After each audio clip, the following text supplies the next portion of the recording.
In this episode, Harmoneer reads Pride and Prejudice by Jane Austen, with illustrations by Hugh Thomson. Chapter 28. Every object in the next day's journey was new and interesting to Elizabeth, and her spirits were in a state of enjoyment, for she had seen her sister looking so well as to banish all fear for her health, and the prospect of her northern tour was a constant source of delight. When they left the high road for the lane to Hunsford, every eye was in search of the parsonage, and every turning expected to bring it in view. The paling of Rosings Park was their boundary on one side. Elizabeth smiled at the recollection of all that she had heard of its inhabitants. At length the parsonage was discernible. The garden sloping to the road, the house standing in it, the green pales and the laurel hedge, everything declared they were arriving. Mr. Collins and Charlotte appeared at the door, and the carriage stopped at the small gate, which led by a short gravel walk to the house, amidst the nods and smiles of the whole party. In a moment, they were all out of the chaise, rejoicing at the sight of each other. Mrs. Collins welcomed her friend with the liveliest pleasure, and Elizabeth was more and more satisfied with coming when she found herself so affectionately received. She saw instantly that her cousin's manners were not altered by his marriage. His formal civility was just what it had been, and he detained her some minutes at the gate to hear and satisfy his inquiries after all her family.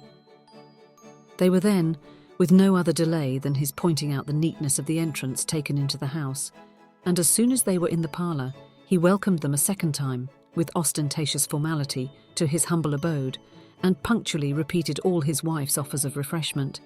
Elizabeth was prepared to see him in his glory, and she could not help fancying that in displaying the good proportion of the room, its aspect and its furniture, he addressed himself particularly to her, as if wishing to make her feel what she had lost in refusing him.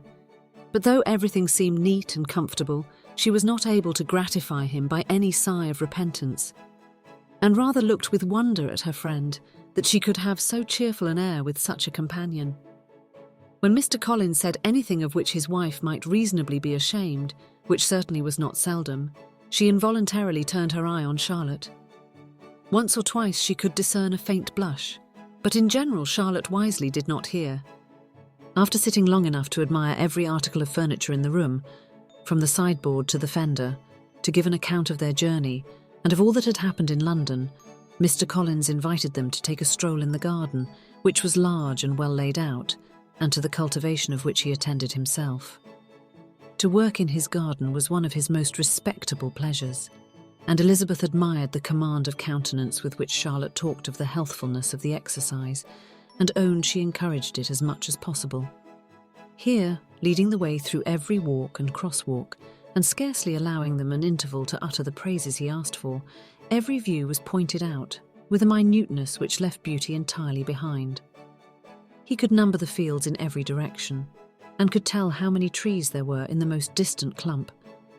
But of all the views which his garden, or which the country or the kingdom could boast, none were to be compared with the prospect of Rosings, afforded by an opening in the trees that bordered the park nearly opposite the front of his house. It was a handsome modern building, well situated on rising ground.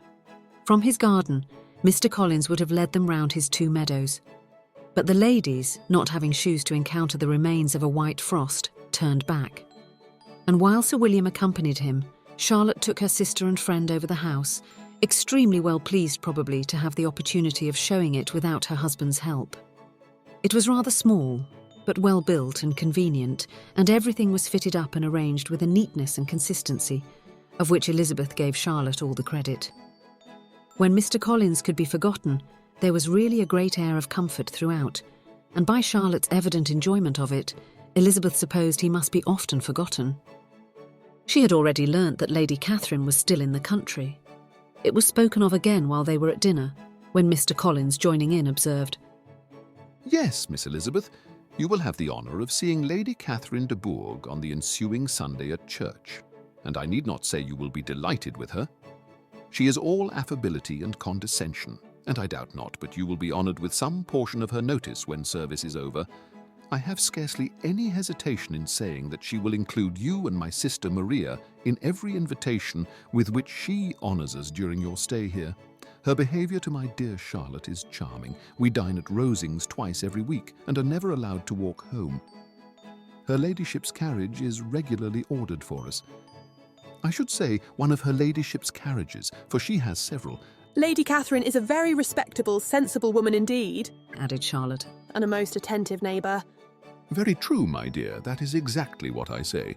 She is the sort of woman whom one cannot regard with too much deference. The evening was spent chiefly in talking over Hertfordshire news and telling again what had been already written. And when it closed, Elizabeth, in the solitude of her chamber, had to meditate upon Charlotte's degree of contentment, to understand her address in guiding and composure in bearing with her husband, and to acknowledge that it was all done very well. She had also to anticipate how her visit would pass, the quiet tenure of their usual employments, the vexatious interruptions of Mr. Collins, and the gaieties of their intercourse with Rosings. A lively imagination soon settled it all. About the middle of the next day, as she was in her room getting ready for a walk, a sudden noise below seemed to speak the whole house in confusion, and after listening a moment, she heard somebody running upstairs in a violent hurry and calling loudly after her. She opened the door and met Maria in the landing place, who, breathless with agitation, cried out, "Oh, my dear Eliza! Pray make haste and come into the dining room, for there is such a sight to be seen, I will not tell you what it is. Make haste and come down this moment." Elizabeth asked questions in vain. Maria would tell her nothing more. And down they ran into the dining room which fronted the lane, in quest of this wonder. It was two ladies, stopping in a low phaeton at the garden gate. "And is this all?" cried Elizabeth. "I expected at least that the pigs were got into the garden, and here is nothing but Lady Catherine and her daughter." "La, my dear, Said Maria, quite shocked at the mistake. it is not Lady Catherine. The old lady is Mrs. Jenkinson, who lives with them. The other is Miss de Bourgh. Only look at her. She is quite a little creature. Who would have thought she could be so thin and small?" "She is abominably rude to keep Charlotte out of doors in all this wind. Why does she not come in?" "Oh, Charlotte says she hardly ever does. It is the greatest of favours when Miss de Bourgh comes in." "I like her appearance. Said Elizabeth, struck with other ideas. She looks sickly and cross. Yes, she will do for him very well. She will make him a very proper wife." Mr. Collins and Charlotte were both standing at the gate in conversation with the ladies, and Sir William, to Elizabeth's high diversion, was stationed in the doorway, in earnest contemplation of the greatness before him, and constantly bowing whenever Miss de Bourgh looked that way. At length there was nothing more to be said. The ladies drove on, and the others returned into the house.